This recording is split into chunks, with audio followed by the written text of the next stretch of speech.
Russia has invaded Ukraine.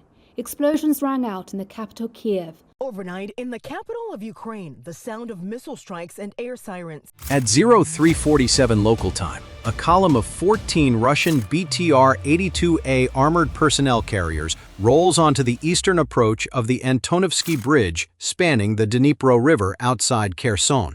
The lead vehicle is doing 45 kilometers per hour, which is about as fast as a BTR can move on pavement without shaking loose the teeth of every soldier inside. The driver has orders to cross 1,340 meters of open bridge deck in under 3 minutes.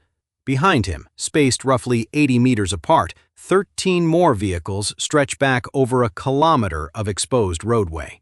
Every crew commander in that column knows exactly one thing. There is no cover on a bridge. You are either across or you are not.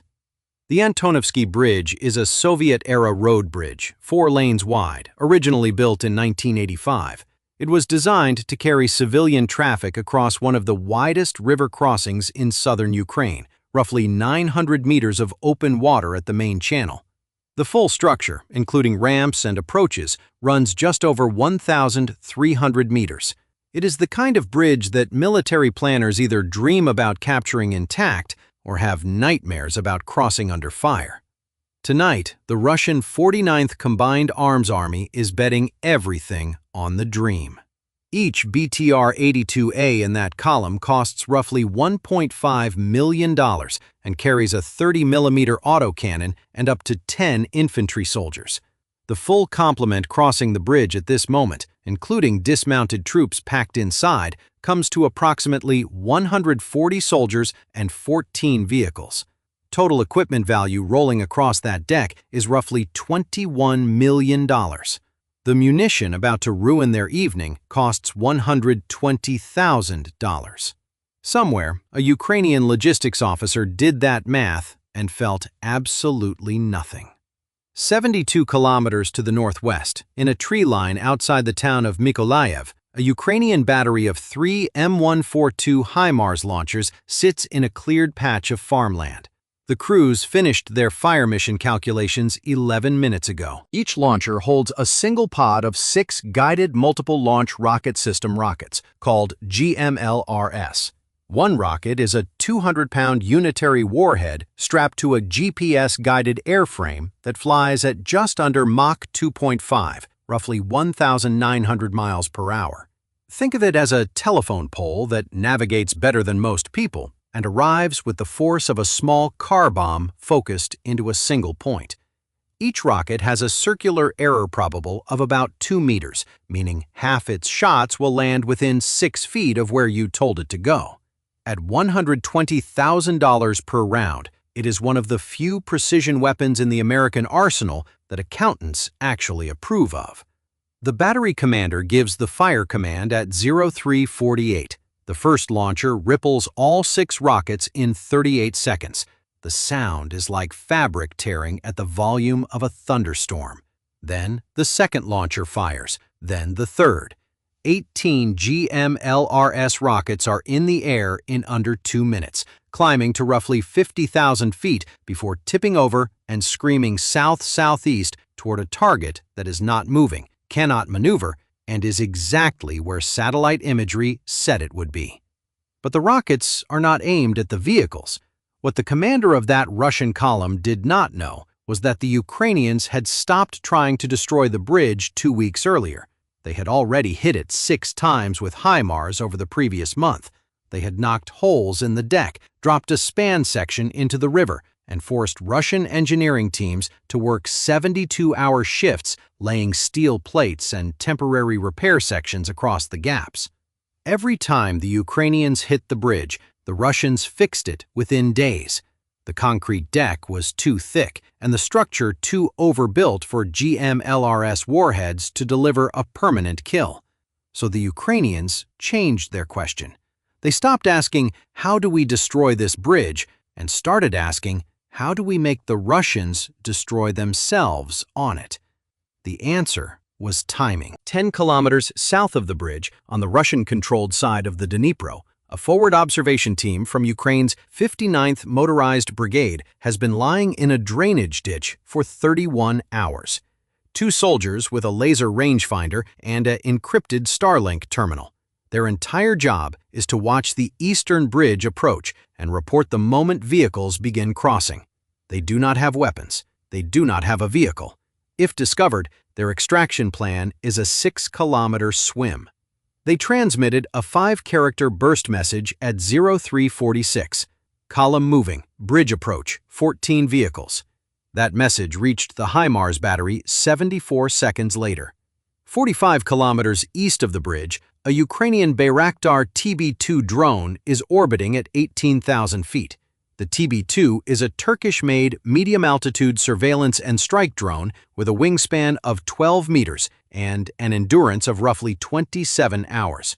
It costs about $5 million, which makes it expensive for a drone, but absurdly cheap for something that can loiter over a battlefield for more than a day and carry 4 laser-guided munitions under its wings. Tonight, it is not carrying weapons. It is carrying a camera with a thermal imaging pod that can read the heat signature of a running engine from 15 kilometers away. Its job is to watch and stream.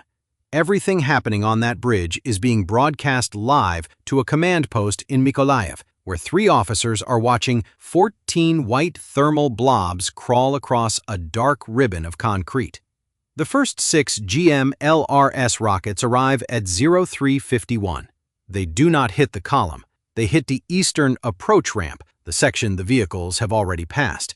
6 200-pound warheads impact within a 30-meter cluster directly on the concrete ramp structure, blowing a gap roughly 20 meters wide in the road surface. Rebar twists upward like fingers. The road surface drops into the void below. Any vehicle behind the blast zone can still reverse away from the bridge. Any vehicle already on the deck cannot go back. 4 seconds later, the second salvo of 6 rockets arrives. These hit the western approach, the section the column has not yet reached. Same effect. 20 meters of road surface deleted. The column is now on a 1,300-meter strip of concrete with no exit at either end. It is a parking lot suspended 15 meters above the Dnipro River, and every vehicle on it has exactly the same number of options. 0. The third salvo is the one that changes things. Inside the lead BTR, the vehicle commander has already seen the flash behind him. He heard the first impacts through the hull and felt the bridge deck shudder. His driver stopped the vehicle instinctively. Through his periscope, he can see the western approach is gone too. The radio net erupts with 12 other vehicle commanders all realizing the same thing at the same time. Some of them are shouting to dismount. Some are trying to reverse. 2 vehicles near the center of the column are attempting to turn around on a bridge deck that is exactly 15 meters wide, which is roughly 1.5 times the turning radius of a BTR at full lock. It is technically possible. It is practically useless because there is nowhere to turn to. The third salvo of 6 rockets does not hit the approaches.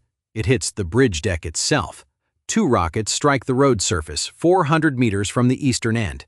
2 hit at the center span. 2 hit 300 meters from the western end. The impacts do not collapse the bridge. The Antonivsky Bridge is a heavy concrete beam structure resting on 28 massive piers. 6 200-pound warheads will crack the deck, blow craters in the road surface, and send shrapnel in every direction. But they will not bring down the spans. That is not the point. The point is what 200 pounds of high explosive does when it detonates 30 meters from a thin-skinned armored vehicle on an open surface with no cover, no defilade, and no way to disperse. The BTR-82A has between 7 and 10 millimeters of steel armor on its hull sides. For context, the average kitchen knife blade is about 2 millimeters thick. ABTR's side armor is roughly 5 knife blades stacked together. This is sufficient to stop small arms fire and shell fragments at distance. It is not sufficient to stop a GMLRS warhead detonating close enough to feel. The fragmentation radius of a GMLRS unitary warhead is roughly 150 meters for exposed personnel and somewhat less for light vehicles. but on a bridge deck, the fragments bounce off concrete and steel and come back from angles that armor was never designed to face. On the Bayraktar's thermal feed, the officers in Mykolaiv watch 3 BTRs near the center of the column flare white-hot simultaneously. 2 of them have taken direct fragmentation damage, and their fuel lines are burning. The third appears to have been pushed sideways by blast pressure and is now sitting with its left wheels over the bridge railing, tilted at an angle that means it is going nowhere under its own power. Soldiers are pouring out of the rear hatches of every vehicle that can still open its doors. Some of them run toward the western approach, see the gap, and stop. Some run east, same result. A group of roughly 20 soldiers clusters behind a BTR hull near the eastern end of the bridge, using it as cover from nothing in particular because there is nothing to take cover from. The rockets came from 72 kilometers away and 50,000 feet up. There is no shooter to hide behind a wall from. There is only math arriving on a schedule. The Ukrainian battery commander now has a decision. The 3 HIMARS launchers have each fired their 6-rocket pod. Reloading takes roughly 5 minutes with a trained crew and a resupply vehicle standing by.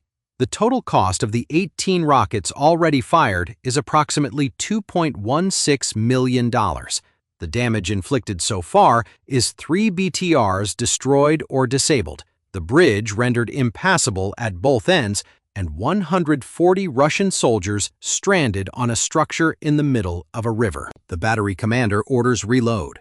9 minutes pass. On the bridge, the scene from the Bayraktar feed is organized chaos that is slowly becoming disorganized chaos. 2 BTR crews have attempted to use their vehicles to push debris aside on the eastern approach, trying to create a path off the bridge. The gap is 20 meters wide and drops 4 meters to the riverbank below. No BTR is clearing that. A group of soldiers has climbed over the bridge railing and is attempting to descend the concrete piers to the water. The Dnipro in this section is cold, wide, and running at roughly 2 meters per second. The current will carry a swimming soldier approximately 400 meters downstream for every 100 meters of lateral progress toward the eastern bank. Some of them begin swimming anyway. At 0402, the HIMARS battery fires again. This time, the fire mission is different. The forward observers have relayed updated grid coordinates for the vehicle cluster in the center of the bridge. 6 rockets from a single launcher. All 6 aimed at a 50-meter stretch of deck where the thermal feed shows the densest concentration of vehicles and personnel. The rockets arrive 97 seconds later. The impacts are catastrophic. 2 rockets hit within 10 meters of a BTR that was already burning, splitting it open and dropping its engine block through the weakened deck surface.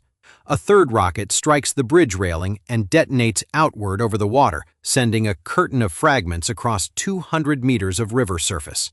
3 soldiers who were climbing down the pier structure are hit by concrete debris. The remaining 3 rockets crater the deck in a line that turns the center of the bridge into something that no longer qualifies as a road. The Bayraktar feed now shows 6 BTRs burning or destroyed, 3 immobilized but intact, and 5 that appear undamaged but are trapped between craters too large to drive through. The surviving vehicles cannot move in any direction. Their autocannons are pointed at a sky that contains nothing they can engage. The HIMARS battery is 72 kilometers away, well outside the effective range of anything the column carries. The TB2 drone is at 18,000 feet, above the ceiling of every air defense system mounted on a BTR. The column's only anti-aircraft option is the 30mm cannon, which has an effective ceiling of about 4,000 meters against aircraft. The TB2 is at 5,500 meters. Russia was about to request air support to fight a drone that was not even attacking. 38 kilometers to the east, at Chaplinka Airfield, 2 Russian Ka-52 Alligator attack helicopters receive a scramble order at 0407. The Ka-52 is a $16 million tandem-seat gunship that carries 12 Vickers-1 anti-tank missiles and a 30mm cannon. It can reach the bridge in roughly 14 minutes at cruise speed. It is genuinely one of the best attack helicopters in the world. On any other night, it would be a serious problem. 28 kilometers south of the bridge, positioned on a hilltop that Ukrainian forces captured 3 days earlier and told absolutely no one about, sits a Buk M1 medium-range surface-to-air missile system. The Buk's radar has been turned off for 72 hours. It has been sitting in silence on a hill, watching the sky, with a completely passive infrared sensor, doing nothing, saying nothing, radiating nothing. Its crew of 4 has been eating cold rations and sleeping in shifts in a concealed position that was surveyed by Ukrainian Special Operations Forces a week before they moved the launcher in. The Buk M1 carries 4 9M317 missiles, each capable of engaging targets at up to 45 kilometers and from treetop level to roughly 80,000 feet. One missile costs about $1.2 million. A Ka-52 costs $16 million. The Buk crew has done that arithmetic too, and they are in an excellent mood. The 2 Ka-52s lift off from Chaplinka at 0409 and turn west, flying at 80 meters altitude to stay under radar. Standard Russian helicopter tactics in southern Ukraine involved low-level ingress to avoid exactly the kind of air defense system that is currently sitting silently on a hill, waiting for them. The pilots are good. Their route selection is smart. They hug a tree line along a canal road, pop up briefly to check navigation, and drop back below 50 meters. They are doing everything right. The Buk crew tracks them with the infrared sensor from the moment they cross 35 kilometers range. At 19 kilometers, the crew activates the radar for the first time in 3 days. The engagement radar locks both helicopters simultaneously. The Ka-52s receive a radar warning alert that tells them a Buk has them. The standard response is to brake hard, drop to terrain masking altitude, and deploy countermeasures. They have approximately 12 seconds. The first 9 M317 missile launches at 0416. It reaches Mach 3, roughly 2,300 miles per hour, within 4 seconds. The missile covers 19 kilometers in 28 seconds. The lead Ka-52 deploys chaff and flares while diving toward a canal embankment. The 9 M317's semi-active radar seeker ignores the countermeasures. It was designed during the Cold War specifically to kill NATO aircraft that would be deploying exactly these countermeasures. The missile strikes the Ka-52 at the engine nacelle, just behind the cockpit. $16 million of attack helicopter becomes a fireball 40 meters above a sunflower field. The second Ka-52 has already reversed course. The pilot has gone to full emergency power and is running east at maximum speed, roughly 300 kilometers per hour, while dumping every countermeasure on board. The Buk crew fires a second missile. The helicopter is now at 22 kilometers range and accelerating away. The 9 M317 covers the distance in 34 seconds. The Ka-52 is fast, but nothing with a rotor blade is outrunning something doing Mach 3. The second missile impacts the tail section. The helicopter auto-rotates into a wheat field 6 kilometers east of the bridge. Both crew eject using the Ka-52's unique ejection system, which blows the rotor blades off before firing the seats. They survive. Their helicopter does not. $32 million in attack helicopters destroyed in 62 seconds by $2.4 million in missiles. Somewhere in Kyiv, an accountant adds this to a spreadsheet that has been making Western defense analysts lose sleep for months. The cost-exchange ratio in Ukraine has been a horror story for conventional military planners on every side, but this particular evening is setting records. On the bridge, the situation has become something beyond recovery. The surviving Russian soldiers, roughly 90 of them, are stranded on a damaged bridge deck in the dark. Their vehicles cannot move. Their air support just became 2 columns of smoke on the horizon. The HIMARS battery has reloaded for a 3rd time, and the Ukrainian command has made a deliberate decision not to fire again. The soldiers on the bridge are combat ineffective. They have no vehicles, no avenue of retreat, no air cover, and no way to influence the battle. They are not a military problem anymore. They are a logistics problem. and logistics problems are more expensive for Russia to solve than military ones.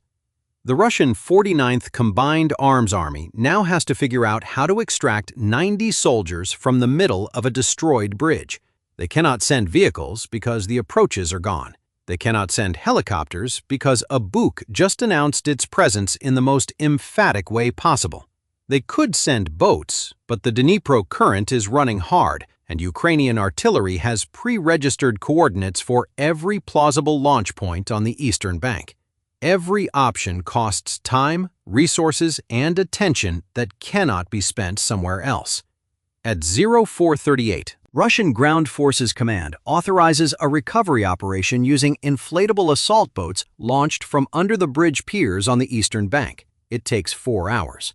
During those 4 hours, the Ukrainian TB2 drone streams every moment of it, every boat, every cluster of soldiers on the pier, every frustrated officer waving his arms on the far bank. The footage will be on Ukrainian Telegram channels by noon. It will have 2 million views by evening. The total Ukrainian expenditure for the night is 24 GMLRS rockets at 120,000 each, 2 Buk missiles at 1.2 million each, and 27 hours of Bayraktar flight time at roughly $3,000 per hour. Total cost, approximately $5.4 million. Russian losses are 6 BTRs destroyed, 3 BTRs disabled and later abandoned, 2 Ka-52 helicopters destroyed, 23 soldiers killed, 41 wounded, and a bridge that will take 12 days to repair rather than the usual 3 because the deck damage is now structural. Total Russian equipment losses exceed $53 million. The bridge is down for almost 2 weeks, which means the entire 49th Combined Arms Army supply line through Kherson has to reroute 80 kilometers east to the next crossing. Fuel consumption for the reroute alone will cost more than the rockets that caused it. The Ukrainians spent the price of a nice apartment building to create a logistics migraine that would last the rest of the month. The Russian plan was not stupid. Crossing the bridge at 0347 under cover of darkness with a full company of armored vehicles was standard Soviet doctrine combined arms movement. The timing was chosen to avoid drone observation during daylight hours. The spacing between vehicles was textbook. The speed was appropriate. Every individual decision in the column was correct. What the plan did not account for was a forward observation team that had been lying in mud for 31 hours, a HIMARS battery with pre-calculated firing solutions for a bridge that does not move, a drone with enough fuel to watch for an entire day, and an air defense system that had been sitting in silence on a hill doing absolutely nothing until it suddenly did everything. The Russians fought the column they could see. The Ukrainians fought the system they had spent weeks building around a target that was never going anywhere. 4 days later, Russian engineering teams begin repairs on the Antonivsky Bridge. They work at night to avoid the TB2. They finish the eastern approach in 48 hours, the western approach in 72, and the deck craters take another week. On day 12, the bridge is declared passable for light vehicles. On day 13, a single GMLRS rocket hits the center span. The Ukrainians had waited specifically for the repair to finish. 1 rocket, $120,000, 12 days of work deleted in half a second. The bridge would not carry military traffic again for another 3 weeks. Total cost of the second strike was less than a mid-range sedan. If you enjoyed this video, check out our other video on how Ukrainian forces used modified commercial drones to hunt Russian tanks for less than the cost of a pizza delivery. Bye for now.